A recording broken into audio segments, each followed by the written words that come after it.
हमारे व्यस्त जीवन में ईश्वर की आवाज, अनंत जीवन और आनंदित जीवन हमारा जन्मसिद्ध अधिकार है।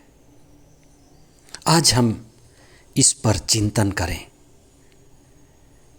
कि पुनरुत्थान की वास्तविक सच्चाई क्या है और किस तरह से ये पास्का समारोह हमारे भ्रम को दूर करता है और हमारे बंद दिमाग को खोलता है, ठंडे हृदय को, कुंठित हृदय को आत्मा द्वारा प्रज्वलित करता है और यह प्रमाणित करता है कि प्रभु यीशु की शिक्षा, प्रभु यीशु का जीवन और प्रभु यीशु का मार्ग जो हम पास्का में मनाते हैं दुर्घटना नहीं है, बाय चांस नहीं है, लेकिन ईश्वर की महान योजना है कि हम सभी अनंत जीवन पाएं और आनंदित व्यक्ति बने।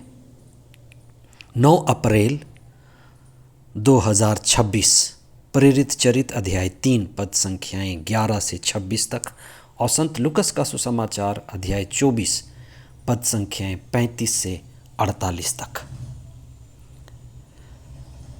कई बार हमारे जीवन में उतार चढ़ाव आते हैं और हो सकता है कई बार हम टूट जाते हैं, निराश हो जाते हैं, हताश हो जाते हैं, झुक जाते हैं।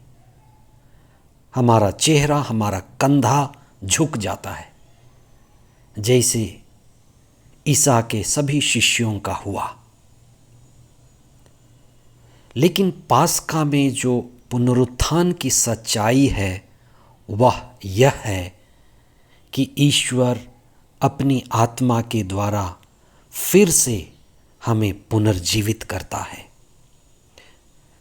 जो प्रभु में विश्वास करता है, सत्य के मार्ग पर चलता है, वह अनंत जीवन और आनंदित जीवन को प्राप्त करता है।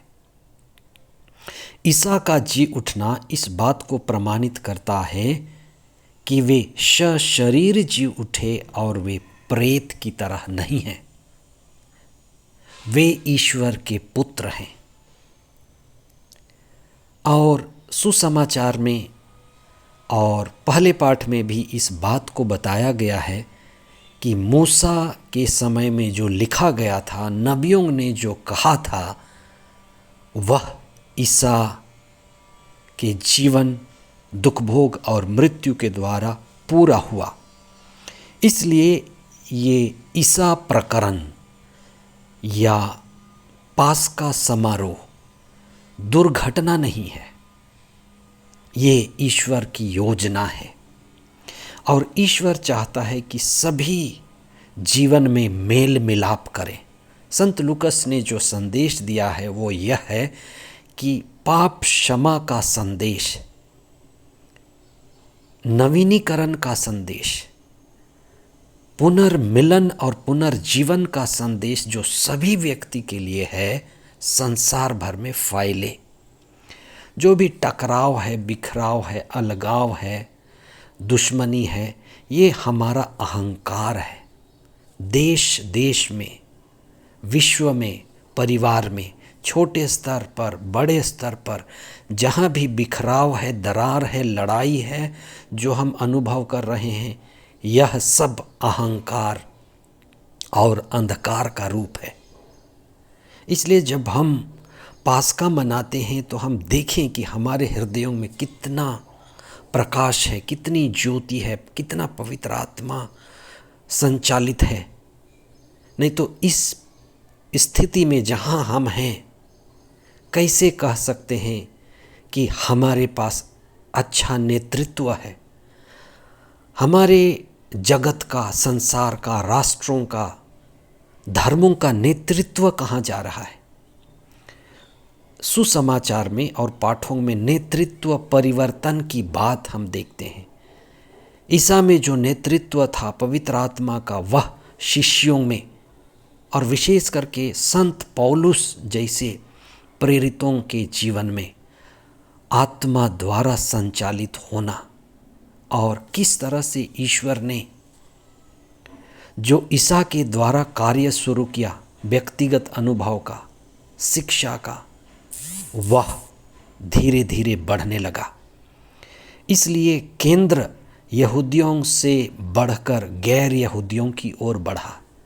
इसलिए एक समुदाय, एक व्यक्ति, एक संदेशवाहक, मरियम मगदलेना, उनके शिष्य, यहाँ से लेकर के 3000 लोग और बाद में यरूशलेम, समारिया, यहूदिया और संसार के कोने कोने में जा कर के एक संदेश कि ईश्वर राजा है और हर एक व्यक्ति के जीवन में प्रकाश के द्वारा, प्रज्ञा के द्वारा, पवित्र आत्मा के द्वारा वह हमें आनंदित और अनंत जीवन की ओर गतिशील व्यक्ति बनाने के लिए जो संदेश हमें मिलता है, उस पर हम मनन करें, चिंतन करें, धर्मशास्त्र को पढ़ें कि प्रभु यीशु का दुख भोग, मृत्यु और पुनरुत्थान दुर्घटना नहीं लेकिन योजना है।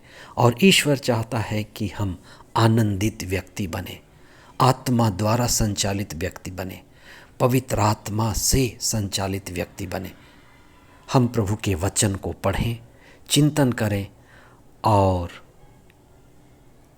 आध्यात्मिक और आंतरिक शांति और आनंद में जीवन बिताएं। आमीन।